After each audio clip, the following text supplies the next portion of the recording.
Halo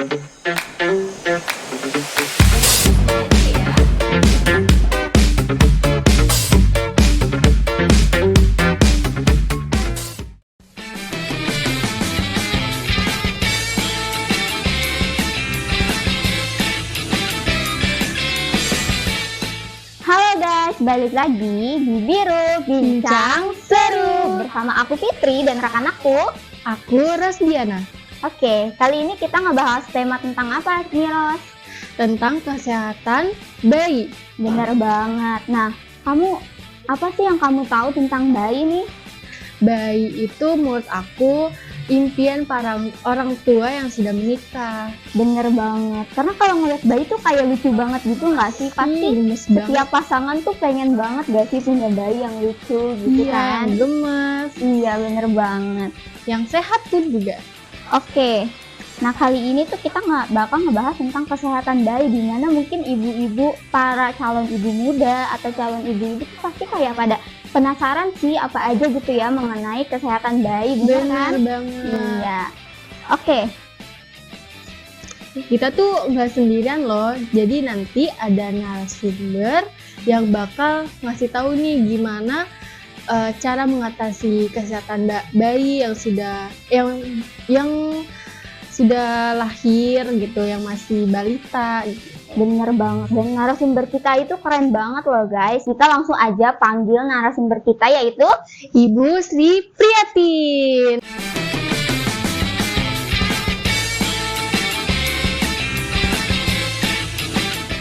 Halo Ibu.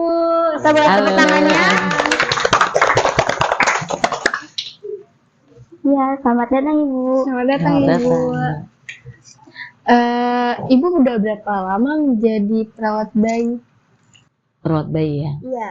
Kalau dari perawat bayinya saya mulai kerja di ruang bayi itu tahun 2000. Wah, berarti cukup lama ya, Bu. Iya. Udah banyak pengalamannya nih kita. Alhamdulillah. Bu, kok jadi Ika? Bu. Kalau Ibu sendiri, apa sih alasan Ibu tuh pengen jadi perawat bayi gitu, Bu? Perawat bayi ya. Iya. Bayi itu kan makhluk yang unik ya, lucu, gemesin gitu ya. Dan dia itu juga, bayi itu kan salah satu impian orang tua kita. Gimana caranya supaya keturunan kita nantinya jadi anak yang baik, anak yang soleh. Nah itu kita harus persiapkan dari sebelum dia ada dalam kandungan bahkan. Jadi biasanya ibu-ibu muda itu udah mempersiapkan sebelumnya minum susu lah, terus obat-obatan lah, supaya memperkuat rahim ya kan, supaya juga janinnya bagus gitu. Nah setelah lahir ya diharapkan kondisi kesehatannya pun bagus untuk perkembangan tumbuh kembangnya bayi atau anak kita ini bagus, sehingga bisa jadi anak yang pintar. Bahkan sekarang ada ibu-ibu juga yang kayak sekolah bayi gitu ya, Bu, yang dipasang di perut gitu ya. Baru juga belum setahun udah sekolah. sekolah. Dari hamil ya. Dari hamil udah ada Iya, itu sekolahnya, iya. Bunyi duk duk duk duk duk. Sebetulnya itu irama jantung bayi dia. Jadi dia bayi itu kan dari dalam kandungan dia sudah bisa mendengar. Oh iya betul. Jadi apa yang dia udah bisa mendengar suara ibunya, detak jantung ibunya, suara bapaknya, neneknya, dia udah tahu. Makanya walaupun bayi baru lahir itu belum bisa melihat, tapi dia udah bisa tahu ini ibunya. Sudah merasakan gitu ya, Bu? Iya, sudah ada gitu ya sama ibunya. Ya, udah ada bonding lah. Iya benar, udah ada bonding pasti ya sama ibunya. Nah, selama Ibu jadi perawat bayi ini, ada gak sih pengalaman atau momen yang menurut Ibu tuh paling berkesan banget gitu sama jadi perawat bayi? Iya. Kira-kira iya? Lupa ya. Iya. Dulu pernah itu waktu saya masih kerja di salah satu rumah sakit di Kemayoran ya. Jadi ibu ini hamil udah anak ketiga. Hamil anak pertama keguguran, kedua keguguran. Nah, yang hamil anak ketiga ini di usia kehamilan 26 atau 27 minggu, dia udah kontraksi. Kontraksi itu kondisi rahim sudah berkontraksi sehingga membuka jalan lahir. Oh, pembukaan gitu ya? Nah, sehingga membuat bayi itu bisa lahir prematur. Walaupun dia udah dirawat lebih dari 2 minggu, udah dikasih tokolitik. Tokolitik itu obat-obat yang menahan lajunya kontraksi gitu. Tapi tetap aja pas saya waktu itu jaga malam, sekitar jam 2, ibunya itu udah nggak tahan. Akhirnya bayinya lahir dengan berat 650 gram waktu itu. Berarti kecil banget ya, Bu. Super kecil. Kalau istilahnya bayi baru lahir berat badan sangat rendah. Jadi 650 gram itu kita berusaha resusitasi segala macem sampai bayi itu kita bawa ke NICU, diintubasi pakai alat-alat bantu pernapasan, dan alhamdulillah bayi itu selamat. Sekarang udah gede. Itu ada saya cerita di Instagram saya ya, di Happy Baby Spa, itu ada nama anaknya, ada sampai sekarang masih sering kontakan. Itu satu pengalaman yang pertama. Yang kedua, ada pasien, Sangat berkesan ya, Bu. iya, sampai sekarang tuh masih sama pasiennya pun masih kontak-kontakan. Oh, masih ada komunikasi gitu ya, Bu, Komunikasi ya, sama Bu. pasien. Ya. Terus yang kedua, pengalaman yang kedua, ada ibu hamil, dia baru menikah, usia ibunya itu sekitar 26 tahun. Nah, Muda banget ya, Bu. 26 tahun, suaminya itu sekitar 27 atau 29. Pas dia mau sesar, biasa kan kita kalau operasi itu ada pemeriksaan yang kita periksa, termasuk HBsAg atau hepatitis dan HIV. Pas saat dilakukan pemeriksaan HIV, ternyata si pasien ini, si ibu ini positif. Wow, Dan seperti itu. suaminya tidak tahu. Iya. Makanya penting nih buat Ibu-ibu ya, gitu ya. calon-calon ibu muda, anak-anak muda yang mau menikah, screening sebelum menikah ya. Kita nggak tahu pergaulan sekarang kayak apa. Jadi benar-benar saat itu sampai suaminya shock gitu. Karena kan kalau memang dia HIV positif kan harus ada obat ARV yang harus diminum secara teratur. Karena bisa menularkan kepada bayi. Gitu ya. Untung waktu itu diperiksa. Diperiksa. Tapi ada pengaruhnya nggak sih, Bu, ke bayi? Maksudnya kayak apa pengaruh HIV itu untuk bayinya gitu? Banyak. Yang pasti kemungkinan untuk tertular besar. Apalagi kalau persalinannya dengan persalinan normal. Makanya dengan pasien-pasien yang ibunya itu HBsAg positif atau HIV positif, itu dianjurkan untuk sesar. Dan setelah bayi lahir, dianjurkan ibunya kalau dia mau memberikan ASI, hanya ASI aja. Nggak boleh dicampur dengan formula. Tapi kalau dia tidak mau memberikan ASI, formula saja, jangan campur-campur karena resiko penularannya lebih besar. Jadi harus konsisten ya, Bu, ya. Dan bayinya langsung dikasih tindakan preventif, pemberian obat ARV juga gitu. Gejala pada HIV tadi ibunya nggak bisa baru tahu ya kalau dia HIV. Itu bisa nggak sih dilihat gejala-gejalanya? Nggak bisa, jadi harus ada pemeriksaan HIV. Kalau memang HIV-nya sudah lama dan ada penyakit penyertanya bisa dilihat. Biasanya orang-orang dengan HIV itu cenderung sering diare, terus sariawan gitu-gitu.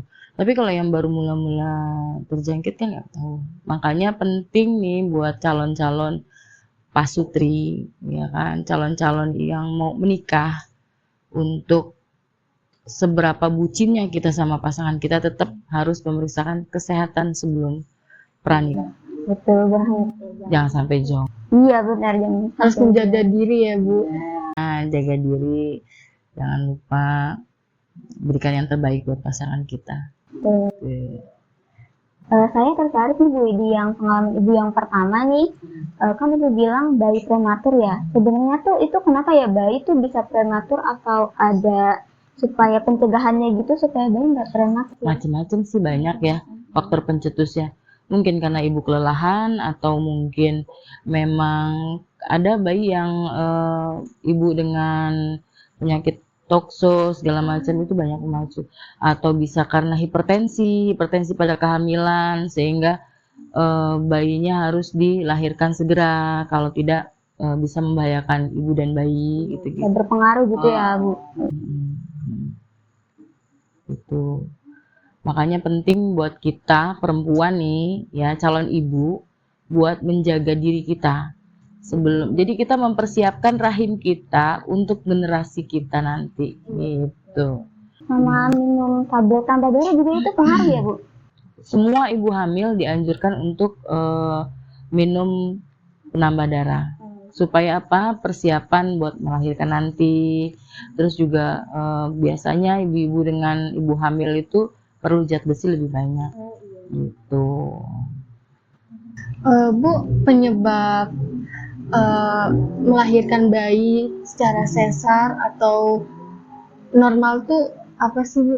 Penyebab dari Oh, dari sesar. Macam-macam ya. Kalau sesar itu bisa karena bayi besar atau kan kalau perempuan itu ada lingkar panggulnya ya. Oh iya, Pelviknya itu. Kalau itu nggak sesuai dengan ukuran kepala bayi, biasanya bayinya terlalu besar, biasanya dianjurkan untuk sesar. Atau riwayat sesar sebelumnya, atau dia hipertensi kayak tadi, atau mungkin ada perdarahan plasenta previa. Plasentanya itu jadi letaknya di bawah.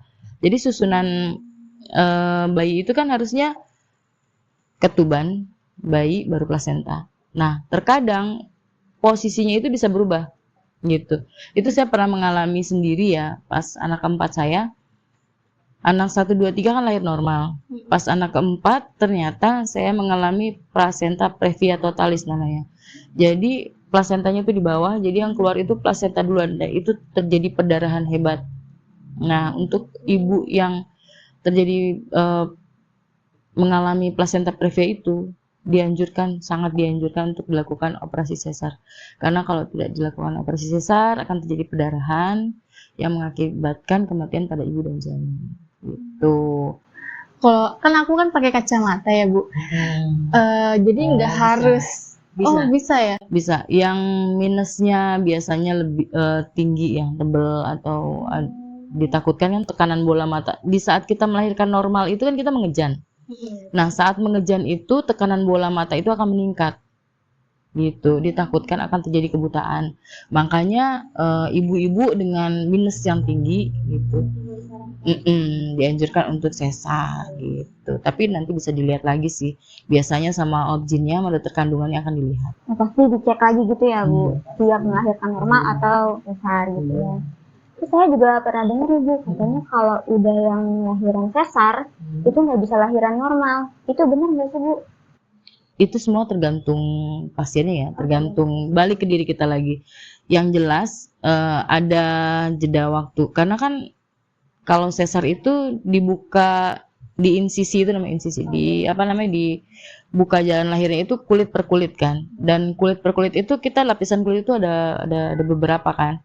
Terkadang yang di luarnya sudah kering, tapi di dalamnya itu masih basah. Jadi perlu jeda waktu, misalnya 3 tahun baru bisa melahirkan lagi. Kalau mau dicoba normal boleh. Gitu. Tapi kan kadang orang yang udah lahir sesar nih, untuk lahir normal lagi takutnya nanti gagal, akhirnya sesar lagi, jadi sakitnya 2 kali. Karena lahir normal itu kan sakitnya luar biasa. Iya, sakit luar biasa ya Bu ya. Iya. Wah, ngilu juga ya Itu harus dipersiapkan dari sekarang. Iya. Gimana nih Bu kalau Mentalnya semuanya harus dipersiapkan. ternyata dia hamil tapi jarak dia melahirkan dari yang sebelumnya itu dekat. Biasanya nggak dianjurkan. Tidak dianjurkan. Karena terlalu beresiko. Misalnya nih bayi baru 1 tahun ternyata udah hamil lagi, Iya. gitu kan? Biasanya dianjurkan untuk RSC lagi, sesar lagi. Makanya kita sebagai perempuan nih, sebagai calon-calon ibu, bukan cuman badan jasmani aja yang kita persiapkan, tapi mental kita untuk jadi istri, jadi ibu, ya kan? Itu harus dipersiapkan gitu untuk menghadapi kehamilan. Karena kehamilan itu kehamilan trimester pertama biasanya kan terjadi hiperemesis, jadi muntah-muntah gitu. Kadang ada yang ibunya nggak mau makan, bau ini muntah, nggak mau ngapa-ngapain gitu. Bilangnya sih bawaan bayi atau gimana, kan banyak yang seperti itu ya. ngidam gitu ya Bu? Iya, belum lagi kalau ngidam aja sih nggak apa-apa. Kadang ada yang sampai nggak makan sama sekali, mesti dirawat, diinfus gitu-gitu. Itu banyak. Ada yang parah gitu ya Bu? Iya, makanya harus dipersiapkan mental. Dari sebelum kelahiran, dari Iya. sebelum kehamilan ya. Iya, saat menikah itu yang dipikirkan jangan nanti mau nikah ada honeymoon gini-gini, enggak. Ke belakangnya itu banyak. Iya, oke. Eh, Kalau untuk memastikan kesehatan bayi itu kayak gimana ya, kayak langkah utamanya gitu, biar kita tuh jadi tahu, oh supaya bayi sehat kita harus melakukan ini kayak gitu, bagaimana? Kalau setelah bayi lahir, yang terpenting mindset ibu tuh harus yakin ASI banyak. Jangan pernah berpikiran, nggak keluar ASInya, itu nggak akan keluar. Sama seperti kita berobat ke dokter A. Kalau kita nggak yakin sama dokter A, kita bakal sembuh, nggak akan sembuh. Jadi sugesti itu sangat mempengaruhi. Karena yang dibutuhkan bayi baru lahir adalah ASI. Paling penting ya. Apapun merek susu formula dengan iklan yang ingredientnya katanya yang ada AA, DHA, semuanya sama. Beda dengan ASI. Kalau ASI saat lahir komposisinya itulah yang dibutuhkan buat bayi baru lahir saat itu. Saat umur seminggu komposisinya dibutuhkan untuk usia 1 minggu. Saat sebulan, setahun, komposisi ASI itu memang sudah diperuntukkan untuk usia bayi umur segitu gitu. Tapi kalau susu formula dari 0 sampai 6 bulan komposisinya itu aja. Tetap sama ya Bu ya. Tetap sama. Beda dengan ASI. Kalau ASI kan apa yang dimakan ibu itu yang diberikan pada bayi. Makanya kita harus menjaga asupan gizi kita juga. Jadi kalau kita mau mempersiapkan bayi, persiapkan diri kita dulu. Jadi ASI sampai kapanpun nggak akan tergantikan ya Bu ya. Dan nggak ada istilah ASI basi ya. Iya. Nggak ada. Gitu. Apalagi untuk bayi-bayi prematur. Hanya ASI yang mudah dicerna oleh lambung bayi. Jadi pada bayi prematur itu biasanya kita dahulukan ASI. Gitu. Jadi kalau memang bayi itu kan masih ada simpanan lemak coklat ya saat dia lahir. Jadi istilahnya dia nggak dikasih susu formula selama 3 hari. Biasanya ibu-ibu yang melahirkan itu pada hari ketiga baru ASInya mulai ada. Hari kedua, ketiga baru ada. Makanya saya biasanya kalau saat dinas di sana, saya akan motivasi ibu untuk sesering mungkin menyusui. Karena rangsangan refleks hisap bayi itu akan mempercepat produksi ASI. Dia akan merangsang hormon progesteron, hormon oksitosin untuk memproduksi ASI bayi gitu. Jadi kita harus menjaga asupan makanan ibu untuk bayinya ya Bu, biar bayinya sehat juga. Prinsipnya apa yang kita makan itu yang kita kasih ke bayi. Gitu. Metode dalam perawatan bayi itu apa aja sih Bu? Metode selama di rumah sakit atau di rumah? Di rumah sakit. Kalau di rumah sakit setelah bayi lahir, yang utama itu prinsipnya hangat. Jaga kehangatan bayi, jangan sampai terjadi hipotermi. Karena bayi-bayi baru lahir selama dalam kandungan, dia kan suhu tubuh menyesuaikan dengan suhu tubuh ibunya dan dia dilindungi oleh cairan ketuban. Iya. Nah, begitu dia lahir, tali pusat dipotong, dia akan beradaptasi dengan suhu lingkungan luar, termasuk dengan paru-paru. Dia akan berusaha bernapas sendiri, jantung akan berdenyut sendiri, gitu. Yang semuanya tadinya suplainya dari ibu, termasuk makanannya. Nah, yang utama kita jaga adalah kehangatan bayi. Kalau terjadi hipotermi, itu bisa mengakibatkan distres pernapasan, gitu. Jadi bayinya nggak bisa napas normal, nanti memerlukan alat-alat bantu nafas segala macam.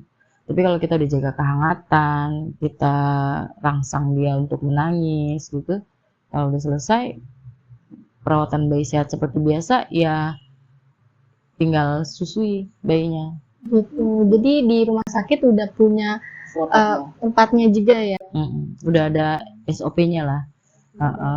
Nanti bayi hari ketiga akan diperiksa hiperbilirubinkah dia, diperiksa bilirubinnya.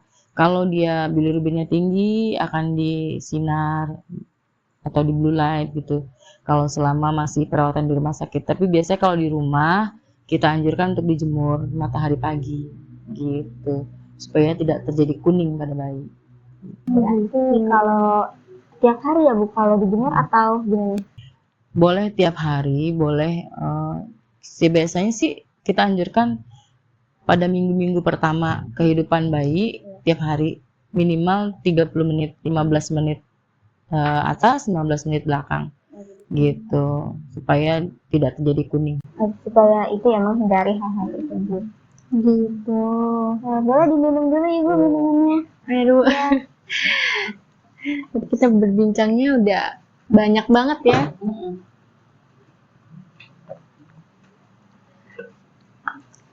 Bu, kan pas bayi lahir kan pasti bakal digunting ya hari-harinya. Itu kan biar kalau bayinya hidup tuh harus ini dulu ya, kayak biar dia nangis gitu ya. Sebetulnya sih bukan diguncang ya, tapi dikeringkan. Seperti saya yang bilang itu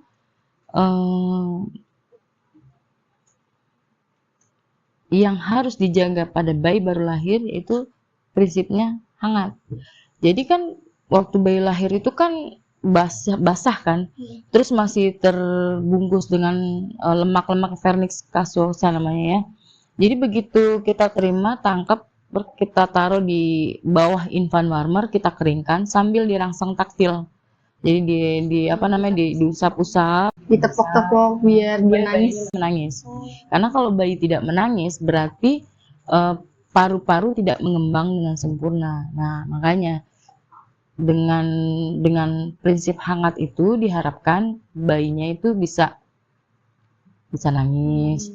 Jadi parunya bisa mengembang dengan sempurna.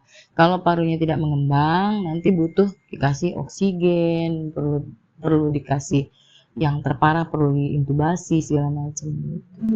Aku pernah lihat video kayak dia baru lahir terus kayak ditepuk-tepuk. Sebetulnya itu bukan ditepuk, namanya dirangsang. Dirangsang. Jadi di itu ya gitulah, disaksen. Tapi itu perlu untuk setiap bayi atau bayi-bayi tertentu aja? Semua bayi baru. Semua bayi harus seperti itu? Semua bayi baru lahir prinsipnya sama, hangat. Jadi harus dikeringkan. Harus dikeringkan gitu ya. Nah, apa saja sih Bu gangguan kesehatan yang terjadi pada bayi setelah melahirkan atau sebelum melahirkan? Kalau setelah melahirkan ya, yang baru begitu bayi lahir bisa terjadi namanya respirasi distress syndrome atau RDS. Jadi itu gagal napas, bisa ringan, sedang, berat. Kalau ringan paling ya cuman kita kasih oksigen sebentar, terus bayinya udah bagus, udah selesai. Kalau sedang mungkin perlu pakai alat oksigen nasal atau pakai CPAP gitu ya, pakai mesin namanya ventilator ya. Yang terberat yaitu yang saya bilang tadi, intubasi. Jadi intubasi itu dimasukkan selang ETT, endotracheal tube, ke dalam tenggorokan gitu. Langsung ke paru, iya gitu. Jadi supaya bayinya mengembang parunya. Nah, setelah 3 hari bayi lahir, yang kemungkinan terjadi yang ditakutkan adalah kuning. Namanya hiperbilirubin. Nah, kalau tiap-tiap rumah sakit, tiap-tiap dokter itu punya protap beda-beda ya untuk angka bilirubinnya berapa sih yang harus, tendensinya harus disinar. Ada yang 12,5, ada yang 10, itu semua masing-masing beda-beda. Nah, kalau udah seminggu yang ditakutkan yaitu bisa terjadi kolik gitu kan.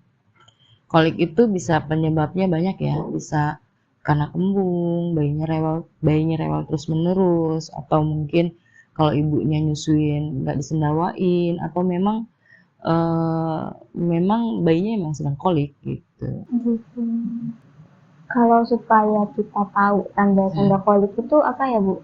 Gimana dan Tanda-tanda bayi kolik. iya dan penanganannya tuh harus kayak gimana? Kalau bayi kolik itu biasanya rewel terus-menerus, terus matanya tuh suka naik ke atas, gitu. Perutnya keras, gitu kan. Dilihat aja. Jadi bayi menangis itu nggak harus karena lapar gitu, pengen nyusu gitu, enggak. Dilihat apakah dia pup, pipis kan gitu, atau dingin gitu. Dingin pun bisa mengakibatkan bayi rewel gitu, atau perutnya keras gitu, kembung. Nah itu, atau pupnya yang keluar keras, nah itu bisa juga mengakibatkan kolik. Nah kalau udah terjadi kayak gitu, biasanya kita anjurkan ibunya kalau nyusuin misalnya pakai ASI, selesai ASI sendawain. Jadi bayi itu boleh posisinya kepala, yang jelas posisi kepala lebih tinggi daripada badan. Jadi boleh ditaruh di sini atau boleh begini, terus ditepuk-tepuk halus punggungnya gitu. Walaupun dia kayak orang dewasa ya, bayi itu kena gitu ya. Wah, kalaupun nggak bunyi begitu nggak apa-apa, tetap harus seperti itu kan Ibu ya. Terus taruh letakkan bayi, posisinya kalau habis minum minimal miring. Kalau nggak bisa tengkurap. Tujuannya apa? Supaya kalau dia muntah itu keluar lagi, jadi nggak ketelen. Karena kalau ketelen itu bahayanya aspirasi, jadi masuk ke dalam paru-paru. Iya. Jadi kalau muntah itu keluar gitu. Begitu cara mengatasinya. Iya, cuman kalau kita meletakkan bayi dalam keadaan tengkurap, bantalnya nggak usah dipakai. Takutnya kan bayi kan suka gini-gini ya. Nah, hidungnya ketutup. Makanya itu namanya suddenly death. Kasus suddenly death bayi itu banyak kan karena terjadi dia ditidurin tengkurap, terus kepalanya gini-gini, terus ketutup begini nggak bisa napas. Gitu. Atau ibunya menyusui tapi sambil tiduran. Kadang ibunya kemana, bayinya kemana gitu. Ketutup sama payudara ibunya. Nah, itu juga bisa salah satu penyebab jadi suddenly death. Gitu. Macam-macam banget ya Bu ya penyebab dari itu ya. Berarti kalau bayi itu masih rawan banget ya Bu. Jadi penanganannya harus ekstra juga ya supaya tidak terjadi hal-hal yang tidak diinginkan. Iya, mesti hati-hati aja sih. Iya, mesti dijaga aja. Kan calon generasi penerus kita. Iya. Itu guys, gimana tadi narasumber kita udah ngasih tahu kesehatan bayi itu kayak gimana cara mengatasinya. Jadi jangan jadi kita semua tuh harus banyak belajar banget ya guys buat yang mau punya bayi nih kayak gitu kan. Pastinya kan kita harus belajar ya Bu ya, jangan sampai pas waktu kita udah punya bayi kita bingung gimana caranya gitu. Ya terutama sih siapin mental. Iya betul, persiapkan mental dari sebelum kehamilan atau bahkan pernikahan ya. Iya. Gitu. Ibu punya ini ya, punya Instagram atau media sosial, boleh bisa dipromosikan oleh teman-teman kita nih. Saya di Instagram ada di Happy Baby Spa. Di situ saya panggilan untuk pijat bayi. Jadi kayak yang seperti kolik itu ada teknik pijatnya. Gimana caranya supaya bayi itu pupnya lancar. Terus biasanya kalau habis dipijat itu dengan masasan yang lembut, soft massage, bayi itu akan lebih rileks. Terus peredaran darah lebih lancar. Jadi bayinya itu menyusuknya lebih kuat dan tidurnya lebih nyaman, lebih lama. Karena dengan tidur itu kan bayi itu bertumbuh dan berkembang. Gitu. Sel-sel bayi itu bertumbuh dan berkembang saat bayi tidur. Gitu, makanya saya buka itu. Jadi ada penanganan tersendiri ya Bu kalau buat pijat bayi. Terus ada juga di YouTube saya. Punya YouTube Bu? Bunda Milenial ada. Di situ saya mengajarkan cara pijat bayi, menghadapi bayi kolik, pijat bayi sehat di rumah. Jadi ibu-ibu di rumah bisa melihat praktekin sendiri gitu. Wah, bermanfaat banget ya guys. Jadi jangan lupa di follow dan di subscribe ya buat ibu-ibu nih. Jadi ternyata banyak banget yang bisa kita pelajari dari bincangan kali ini. Terima kasih untuk Ibu Sama-sama. Iya, betul, yang Sudah memberikan banyak banget ilmu nih di hari ini bermanfaat banget buat untuk teman-teman para semua. calon ya. Iya betul. Oke, sekian bincang-bincang seru kita mengenai tema kesehatan bayi. Sampai sini aja ya. Sampai bertemu di bincang seru selanjutnya. Bye bye.